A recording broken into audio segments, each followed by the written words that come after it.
آگاه باشین که انسان دروغگو است، منافق است، جاهل است، گمراه است، از اصل اسلام دور است، بیخبر است. ببینین که چی میگه.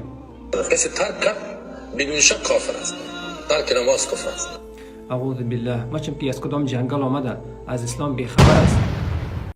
برادران گرامی، یک نواری را برای ما فرستادن. یک شخصی که معلوم نیست کی است، از کجا است، خود در جلد ملا زده آمده برای شیخ محمد معروف راسخ حفظه الله توهین کرده و میخواهد در تیک تاک با مثل چند دعوتگرهای جعلی مردم را فریب بده.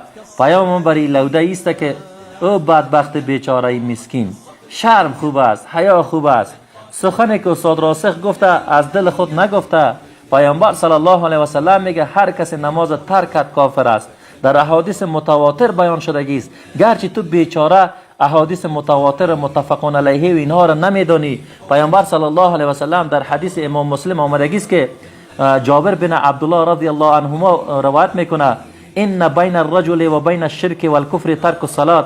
فرق میان یک شخص در شرک و کفر ترک نماز است. امام مسلم حدیث روایت کرده. پیامبر میگه هر کسی که نماز ترک میکنه کافر و مشرک است. در حدیث دیگر آمده که پیامبر صلی الله علیه و سلم میگه العهد الذی بیننا و بینهم الصلاه فمن ترکها فقد کفر. هر کسی که نماز ترک میکنه، عهد میان ما و مشرکین در نماز است. کسی که نماز ترک میکنه قطعا کافر میشه. در صحیح ابن ماجه آمدگی است از ثوبان رضی الله عنه که پیامبر صلی الله علیه و سلم میفرماید بین العبد و بین الکفر و الایمان الصلاه فاذا ترکها فقد اشرک. فاصله بین انسان و کفر و ایمان نماز می باشد. هر کسی که نماز ترک میکنه قطعا شرک ورزیده، مشرک شده.